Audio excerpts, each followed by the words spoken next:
Docteur. Bonjour à tous, ravi de vous retrouver dans ce nouveau numéro des Talks Humanis, l'émission. La prestigieuse liste des top employeurs 2021 vient tout juste d'être publiée. 18 entreprises françaises rejoignent le palmarès et parmi elles, Humanis qui décroche le fameux Sésame. Donc pour nous, l'occasion de revenir un petit peu sur ce que sont les bonnes pratiques en matière de ressources humaines. Quelles sont-elles en 2021? Eh bien cette question, on va aller la poser à nos experts ici présents. Allez, c'est parti!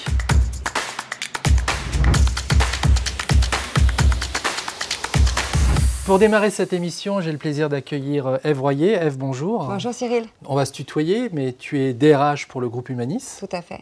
Donc déjà, félicitations, top employeur 2021. Félicitations surtout à l'entreprise. Et j'imagine que c'est un vrai plus pour Humanis.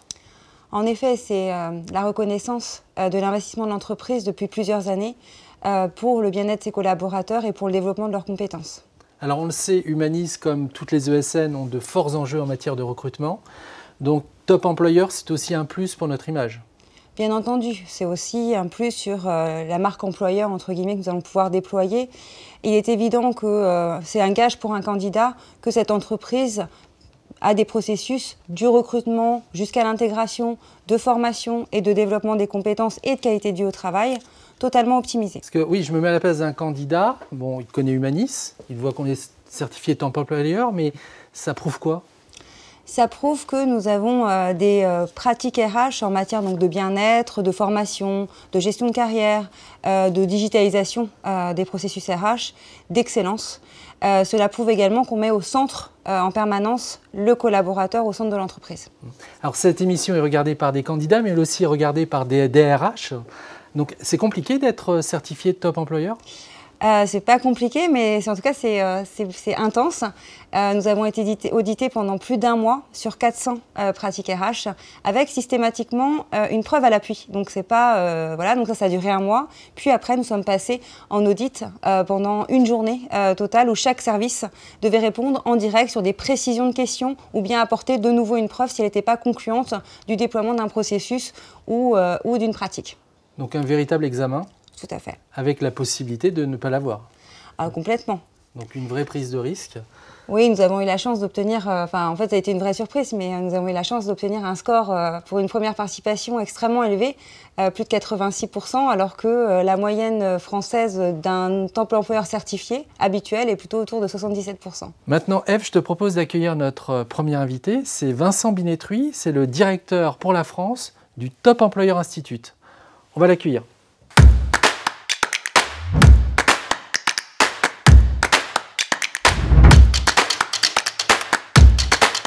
Vincent Binetruy, bonjour. Bonjour à vous deux. Bienvenue chez Humanis, bienvenue chez vous. Alors pour celles et ceux qui ne connaîtraient pas le Top Employer Institute, est-ce que vous pouvez nous en dire plus en quelques mots? Oui, bien sûr. Donc le Top Employers Institute, aujourd'hui, c'est l'autorité internationale indépendante dont la mission est d'auditer les politiques, les stratégies, les pratiques en matière de ressources humaines des entreprises et de certifier les meilleures d'entre elles, dont fait dorénavant partie Humanis. Et ce, dans le monde entier. Exactement. C'est-à-dire que cette année, pour 2021, nous avons certifié pratiquement 1700 entreprises dans 120 pays, dont 94 pour la France. Alors, c'est vrai que, de par vos responsabilités, vous êtes un observateur privilégié de toutes les grandes tendances, de toutes les bonnes pratiques en matière RH. Donc la question que l'on a envie de vous poser, c'est quelles sont ces tendances en 2021 ? Alors, les audits ayant eu lieu sur le deuxième semestre 2020, ils ont pris complètement compte de tout ce qui s'était passé dans cette année totalement extraordinaire et folle que nous avons vécue en 2020. En premier lieu, le rôle primordial joué par l'ensemble des équipes RH, avec tout l'accompagnement qu'elles ont pu avoir auprès des collaborateurs, auprès des managers, un support dans le fait d'aider à comprendre l'impact de la transformation des organisations et du contexte sur les jobs et sur les activités au quotidien. Un impact bien sûr sur l'évolution des modes de travail, où il y a eu beaucoup de tendances, alors évidemment avec le développement massif du télétravail bien entendu, mais le fait également que les entreprises ont fait des efforts massifs en matière de communication, de transparence de leur communication, de mesure de la qualité de cette communication auprès de leurs collaborateurs, qui était justement disséminée un peu partout compte tenu du télétravail. Et puis, troisième tendance de fond, une accélération de l'évolution en termes de digitalisation des RH, avec un travail travail fort qui a été fait sur la qualité de la data, de la donnée en matière de RH, qui est un métier que vous connaissez bien chez Humanis. Et puis également le développement des outils collaboratifs, bien entendu, encore une fois en lien avec le télétravail, mais pas que. Tout ce qui concerne également la digitalisation en matière d'intégration des nouveaux collaborateurs, de développement des compétences en matière... voilà, avec toute la digitalisation de ces activités-là RH. Puis également aussi, un point important, le fait de mettre à disposition des collaborateurs et des managers des solutions en libre service, leur permettant d'être plus autonomes et quelque part de libérer aussi du temps pour les équipes RH pour s'atteler à des projets stratégiques. Voilà. Ève, j'imagine que se faire auditer, c'est accepter de se remettre en cause et peut-être de revoir sa stratégie. Bien entendu, le but d'être audité, c'est à la fois d'avoir une photographie, un instantané de nos pratiques, mais surtout, et c'est là, je dirais, la grande force de la certification, c'est nous permettre d'avoir nos résultats et le benchmark des entreprises, qu'elles soient dans notre secteur d'activité ou pas. Donc de ce fait, le but est bien entendu de pouvoir de manière perpétuelle regarder ce qui est fait sur le marché en termes de pratiques, d'innovation, sur les autres entreprises qui sont à la fois certifiées pour qu'on puisse les implémenter au sein de l'entreprise et continuer cette innovation de manière permanente et nous remettre en question. Ça participe également à la modification potentiel d'une stratégie. Ce ne sera pas le cas cette année, mais en tout cas, on va intégrer des éléments puisqu'on a eu cette restitution qui nous a donné quelques petites idées d'amélioration continue qu'on doit implémenter dès cette année. Vincent, un commentaire ? Oui, alors en fait, je rejoins parfaitement Ève dans le fait que accepter de se remettre en cause n'est pas forcément naturel pour toutes les organisations, parce que c'est aussi prendre le risque quelque part de se voir challenger sur des aspects sur lesquels on n'a pas forcément envie de l'être, et les ressources humaines en font potentiellement partie. Donc c'est vrai que c'était une prise de risque, c'est très clair, et c'est vrai que les résultats des audits que l'on restitue en fait aux entreprises qui se font auditer leur permet en effet de modifier ou pas des stratégies d'entreprise, en tout cas de rentrer dans une démarche vertueuse d'amélioration continue, et voire de devenir carrément quelque part un outil d'aide à la décision qui est véritablement la raison première pour laquelle les entreprises décident de rentrer justement dans le cycle top employeur chaque année. Alors Vincent, c'est vrai qu'aujourd'hui, je pense que vous connaissez très bien Humanis au travers de cet audit. Est-ce que vous avez noté des choses, des pratiques inspirantes peut-être pour d'autres DRH ? Alors, on en a noté particulièrement deux, en effet. L'une qui concerne le développement de la collaboration interne, avec notamment le développement et l'animation de communautés internes, de collaborateurs, la façon dont ça a été structuré chez Humanis. Et puis la deuxième, c'est tout ce qui touche à l'intégration des nouveaux collaborateurs, avec d'une part la mise en œuvre d'une plateforme de pré-intégration, et puis le rôle joué par les chargés de recrutement, justement, dans l'intégration des nouveaux, qui sont finalement non seulement responsables du recrutement, mais responsables aussi de l'intégration des nouvelles recrues, et ce jusqu'à 1 an après leur arrivée dans l'organisation. Et quand je dis qu'elles sont responsables, c'est qu'elles sont également évaluées sur la qualité de cette intégration au sein de l'organisation. Donc voilà, nous on trouve que ce sont deux plutôt bonnes pratiques qui peuvent être dupliquées à l'extérieur. Oui. Bien, merci Vincent. Alors Ève, tout à l'heure tu nous l'as dit, les collaborateurs Humanis sont particulièrement fiers de l'obtention de cette certification. Donc ce que je te propose, c'est d'accueillir 2 collaborateurs et on va leur demander comment ils vivent au quotidien cette certification Top Employeur. Avec grand plaisir Cyril. Je vous propose de les retrouver.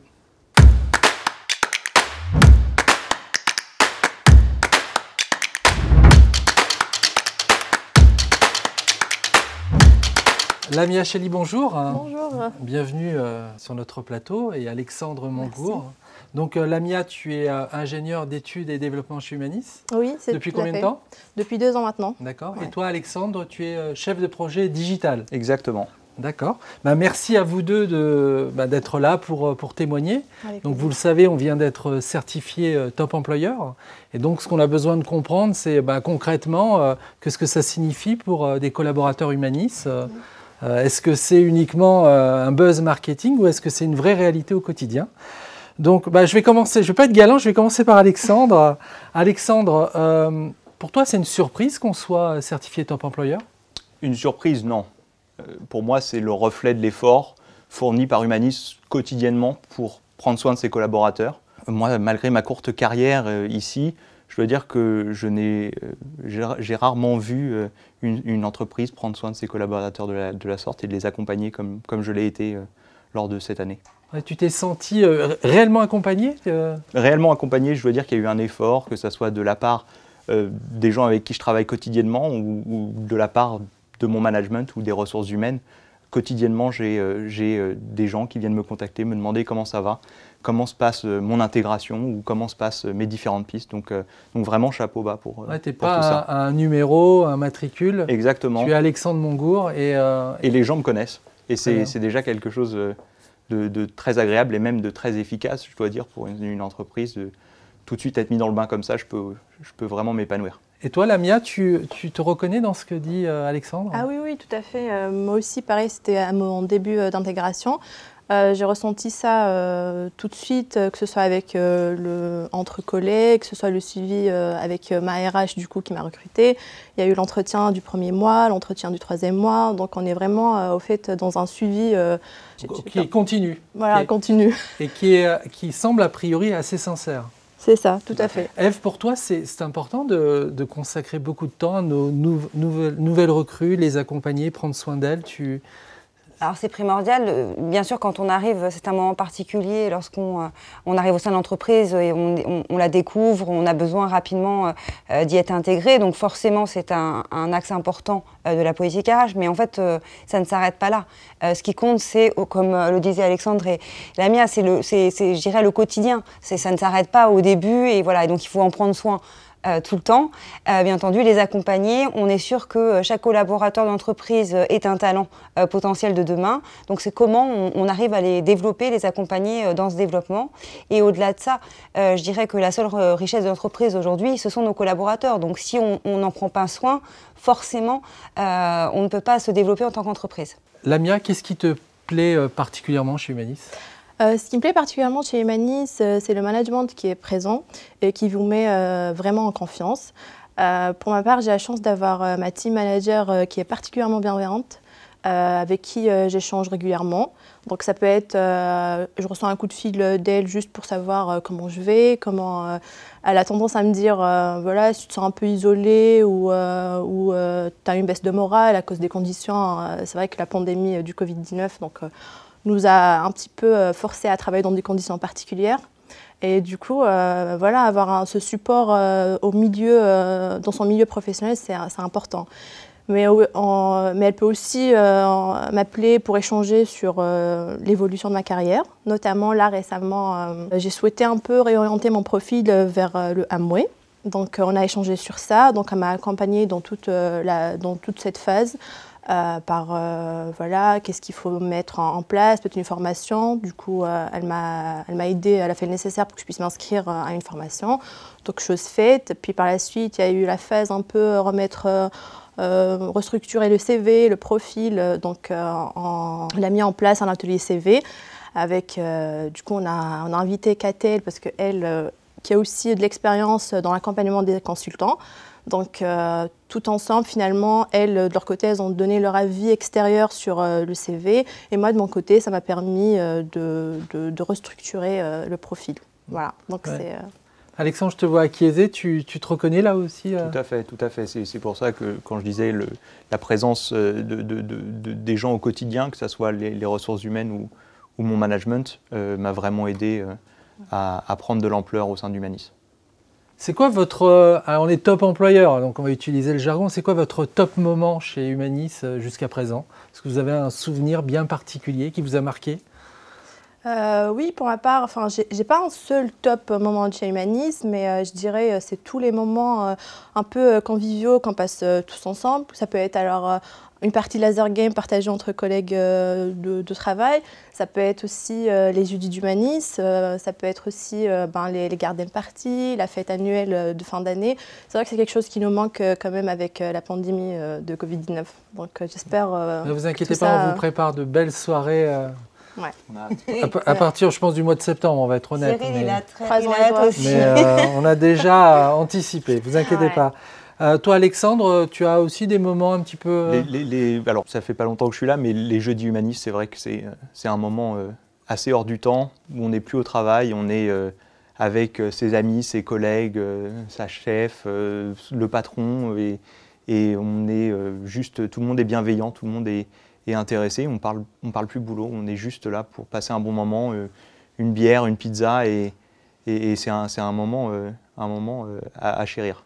Ouais, ces retours, j'imagine, te confortent un petit peu dans tout ce qui est fait par les équipes RH? Bien entendu, je dirais que ce retour, c'est le principal pour nous. C'est un gros cadeau. Et qu'est-ce que vous aimeriez dire est-ce qu'il y a des candidats, il y a des gens qui s'interrogent aujourd'hui, est-ce que je vais chez Humanis ou un concurrent? Qu'est-ce que vous aimeriez leur dire? Moi, je leur dirais déjà qu'Humanis, avant tout, est une référence dans son domaine. Qu'intégrer Humanis, c'est aussi rejoindre une équipe dynamique, une équipe soudée. La collaboration, elle se fait dans le respect, dans la convivialité. Et je sais aussi que certains candidats hésitent un petit peu sur le sujet du suivi dont on parlait au début. Moi, de mon côté, mon retour d'expérience sur ça, j'étais agréablement surprise par rapport à ça. J'étais accompagnée dès le début, comme je vous ai dit, le premier mois, le troisième mois. Donc, on vous dit globalement comment ça se passe avec vos collègues, avec votre chef. Est-ce qu'on vous a délégué des tâches? Est-ce que ces tâches correspondent à vos attentes? Donc, tout ça, c'est vrai qu'on est dans une évolution constante. Donc, j'apprécie fortement. On prend soin de nos collaborateurs. Alexandre? Il n'y a plus d'hésitation à avoir. Il faut venir. Maintenant, je n'ai pas envie de sembler comme la personne qui ne parle que de l'extra-professionnel. C'est vrai que le professionnel, c'est le principal. Mais voilà, l'extra-professionnel, sachant que c'est un endroit où on passe aussi beaucoup de temps de notre vie, il faut que ça soit aussi important. Donc, vraiment, je conseillerais à quelqu'un de plus hésiter. Moi-même, j'ai hésité au départ avant de venir chez Humanis. Parce que malheureusement les ESN aujourd'hui ne bénéficient pas toujours de cette image fun que peuvent avoir les agences de com et autres grands groupes. Et j'ai été ravi de voir que ce préjugé était à vrai dire erroné quand je suis arrivé ici, parce que pour le moment ça a été, malgré les conditions particulières, une année très agréable. Bon, Ève, je vois que tu as le sourire, donc j'imagine que c'est le type de discours qu'on attend. D'autant plus que rien n'était scripté, hein, c'était en toute sincérité. Vous aviez les questions, mais je n'avais pas forcément les réponses. Donc je vous remercie particulièrement d'avoir joué le jeu de la vidéo. Et puis pour votre retour, je pense qu'on a compris qu'il était sincère, je l'espère. Et je pense que ça donnera envie probablement à des candidats peut-être de vous contacter directement, qui n'hésitent pas, et puis surtout de venir nous voir. On recrute actuellement. Oui, Cyril, nous avons plus de 670 opportunités en France cette année. Donc oui, nous avons gagné des projets d'envergure et nous avons besoin de nouveaux talents et d'expertise technique importante. Que ce soit dans la data, l'infra, le digital, le business process outsourcing. Voilà, donc il y a de quoi faire. Exactement. Lamia, Alexandre, merci, c'était parfait. Et je vous souhaite une bonne continuation chez Humanis. Ève, c'est le moment de conclure. Je me mets à ta place. C'est vrai que l'obtention de cette certification, c'est quand même une magnifique reconnaissance du travail de toute l'équipe RH. En effet, Cyril, je te confirme, c'est surtout et avant tout un travail d'équipe et d'excellence de travail des équipes opérationnelles. Alors c'est vrai, quand on a préparé ce plateau, tu m'as dit, pour moi, ce qui est extrêmement important, c'est qu'on voit aussi mes équipes. J'aimerais les faire venir. Alors, c'est une grosse équipe, hein? Oui. Donc, difficile de faire venir tout le monde. Malheureusement, surtout dans ce contexte. Ouais, donc, contexte Covid, déjà, on va mettre les masques. Et ce que je te propose, c'est d'appeler peut-être des représentantes de l'équipe. Et ensuite, on fera une remise de trophée, une photo. Et on terminera cette émission de manière festive. Avec plaisir. Alors, on remet les masques. Alors, je te laisse... Olivia, Ouidad, Marie, Virginie, Camille, bon, je vous applaudis pas, mais... Asma, Mélanie, Sandy et Marine qui se cache. Alors, on va se lever. Hein, donc bravo à vous. Hein, je pense que vous pouvez être tous être très fiers de ce trophée qui va arriver. Donc je remercie Vincent Binetruy qui est le directeur de Top Employer Institute. Donc voilà. Ce sont ces équipes qui vous ont audité. Ève, je vous remets symboliquement ce trophée. Merci pour Vincent. Vous féliciter et vous pouvez vous applaudir. Félicitations Bravo. pour le travail accompli. Moi j'en profite Vincent, pour vous remercier pour Merci à votre vous. participation. Eve, félicitations et merci encore d'avoir joué le jeu de la vidéo. Et puis, bien entendu, toute l'équipe, on est très fiers de vous et je crois que ça fait un beau souvenir. Merci à tous. Merci. Merci.